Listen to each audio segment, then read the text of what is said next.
Hello, I'm Hannah, and this is Hannah's Books. Today I want to celebrate Tag Tuesday by doing a little literary tag created by the new booktuber Mark at Book Time with Elvis. The questions are just great, and I want to give Mark my warm welcome to BookTube. I was tagged by another Mark, Mark Nash, whose wonderful channel I'm sure you all know already. So let's get to the questions. Question number 1. Tolkien once said that cellar door is the most beautiful expression in English. What do you think is the most beautiful word or phrase in English or any language? One of the individual words I really love is physicist. Physicist. For those of you who are new, I am not a scientist. I don't even read science fiction. But the sound of the word physicist was almost enough to convince me to declare physics as my major. Most of the people in my family joke about the perfection of ethnomusicology and get taught to say it pretty much as soon as they can speak. And honestly, it would have been a far more reasonable major for me than physics would have been. But I chose history. I don't especially love the sound of the word, and I always hate trying to decide if I should use the proper a historian aloud instead of the less correct an historian, which fits better with my personal accent and pronunciation. But the meaning of the word history has a lot of resonance for me, as I am sure most of you know already. The question refers not just to beautiful words, but to beautiful expressions. My father's favorite expression related to history was a Yoruba proverb. However far the stream flows, it never forgets its source. When I graduated from high school and had to choose a senior quote for the yearbook, I tried to think of something original, but finally gave up and turned to Dad's favorite. The yearbook staff assumed I had made a mistake in my writing of the sentence. They added an apostrophe. It is one of the few things in my long-ago past that still makes my stomach turn over. Before I stop talking about great expressions, I want to call your attention to my very favorite game, Wise and Otherwise, all about expressions and sayings from around the world. It's more or less a version of the game Dictionary. One player chooses a card from the game deck, says where the expression is from, and then reads aloud the first part of an actual saying. Then the other players write down their own endings to go with that beginning. The reader collects all of the, quote, guesses and reads them aloud, along with the real phrase. For example, one old Chinese saying is, "Don't add salt to a boatload of saltfish."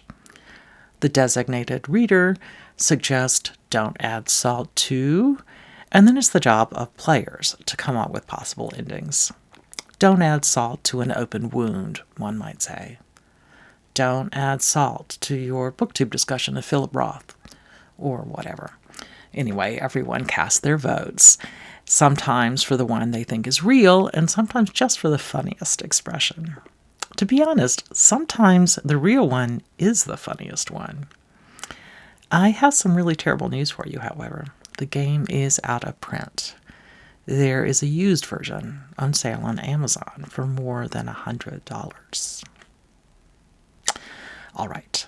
The second question, what words in English do you find most amusing? I love the word spoonerism, and it not only sounds funny, but means something funny, an often quite silly play with words when sounds get stirred around. And then, of course, there's the classic scally-diddling. I'll link to the channel of that name down in the show notes. The next question. Have you memorized any poems in full to whip out now and then to impress your friends? If so, which ones? I used to be known for it, although I never memorized them to impress folks, I guess. My mother's father, who died long before I was born, was apparently known for having vast quantities of poetry memorized, and I guess I found that pretty inspiring. Although I grew up in the South, I went to college in the North, and after a cold and snowy winter, more than I'd ever imagined of winter, spring arrived and daffodils started blooming. I don't know if I could have told you then that I knew it by heart, but I spontaneously popped out with Daffodowndilly by A. Milne of Winnie the Pooh fame. She wore her yellow bonnet, she wore her greenest gown, etc. My friends thought it was the weirdest thing ever, and if they were impressed at all, it would have only been begrudgingly.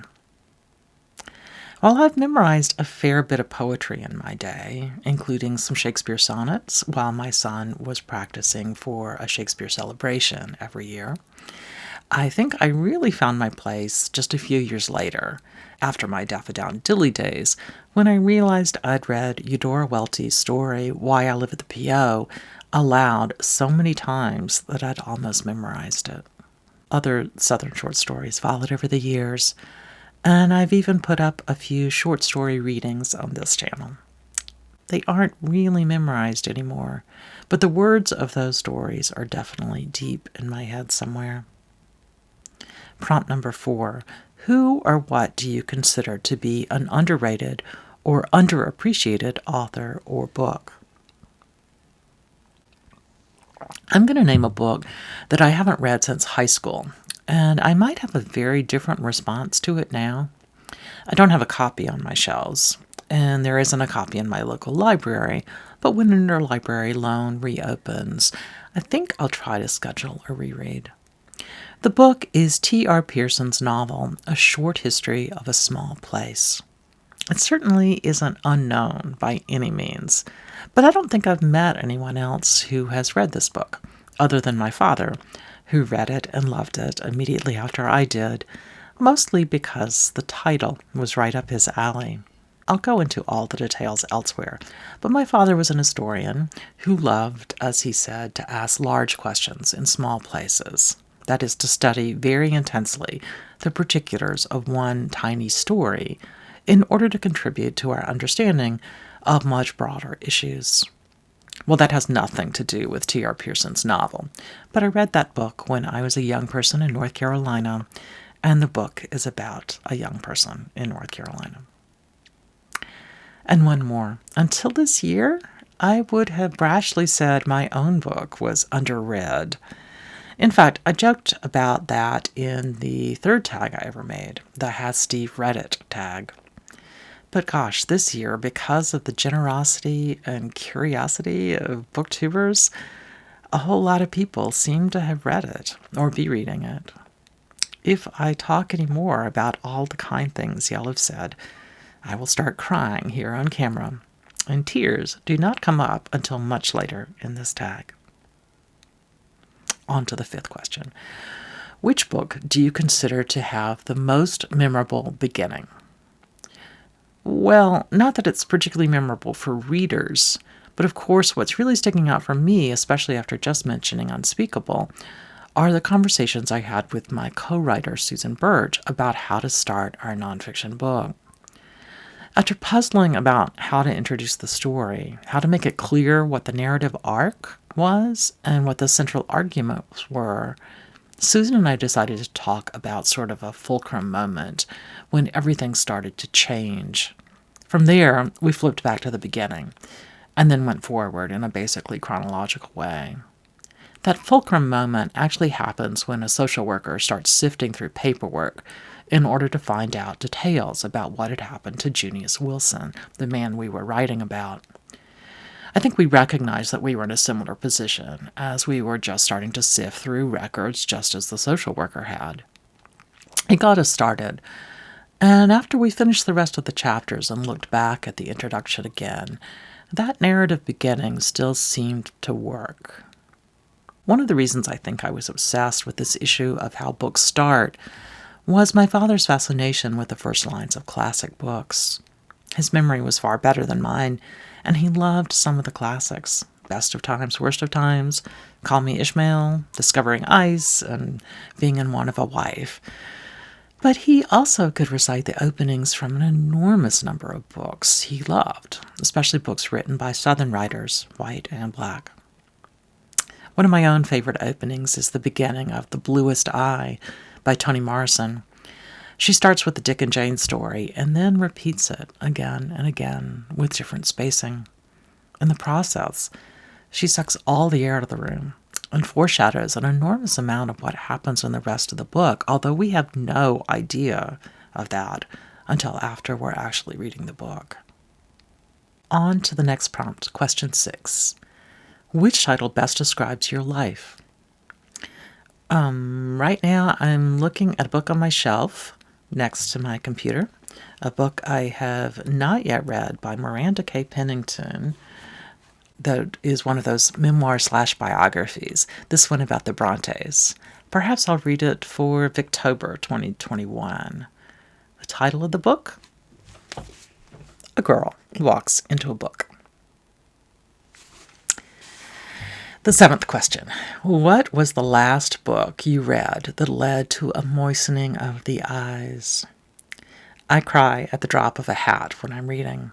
It would be a far harder question if you asked me when I last finished a book where my eyes didn't become moist.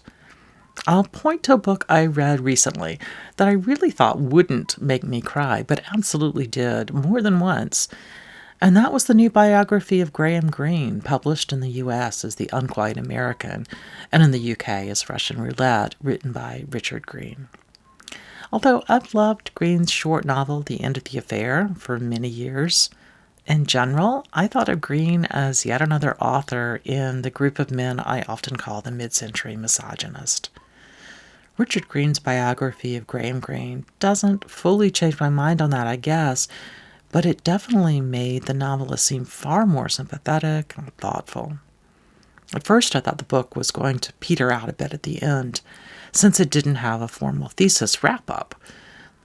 Greene was just going to start staying home as he got older and sicker and then die. But because of the biographer's skill as a writer, the quiet, subtle ending is extremely powerful. Just a warning to have a tissue ready if you read this book and you're an easy crier when you're reading. Question 8. When it's time to shuffle off this mortal coil and go to that big library in the sky, what bookish or literary quote would you like engraved on your headstone, even if it's just a figurative headstone? In my history and literature post the other day, I brought up an author's quotation that might take on a new meaning on a tombstone. William Faulkner's, "The past is never dead. It isn't even past." Spooky. The 9th question. If you wrote a book and didn't want to use your own name, what name would you choose as a suitable pen name? When I watched Steve Donahue's version of this tag, I realized that I may always think of him from now on by a pen name I was assigning to him, Donnie Stevapoo. In fact, that is what made me think of the word spoonerism for the second prompt. So I'll see what I can do with my own name. Joy Hanner, perhaps. Any votes for what I should be writing under this name? Inspirational lit? Cozy mysteries? Possibly romance? Let me know in the comments. And the final question. Many literary characters have sidekicks or henchmen. Who would you choose to be your companion on your life adventure?